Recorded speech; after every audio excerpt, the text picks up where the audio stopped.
Takže čopsy a zuby mali by sa pravidelne čistiť? Určite áno.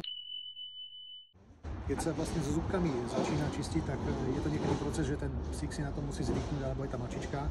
A samozrejme čistíme zuby pastou.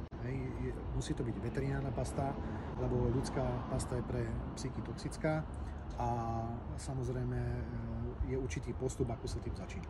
Keď sa vlastne s tým začína, tak je vhodné najskôr tú zubnú pastu dať na prst, dať tomu zvieratku ju očúchať, on očúcha vlastne niekedy zje a vlastne vytvorí si človek takú ako keby dôveru s tým zvieratkom. No a potom vlastne, keď toto dôjde, tak sa dá dať zasa tá pasta na ten prst a ísť mechanicky tým prstom z vnútornej strany vlastne, kde sú líca. Keď si na toto zvieratko zvykne, tak je možné prejsť na level číslo 2, to znamená použiť, dajme tomu nejakú gázu na prst, dať tú pastu na to a zasa čistiť tie zubky. A pokiaľ aj tento level človek zvládne, tak ešte je možné čistiť tú ústnu dutinu kefkou. To je ten posledný level. Stále ten level číslo 2 je dostatočný na to, aby sa tie zubky pekne vyčistili. A ako často?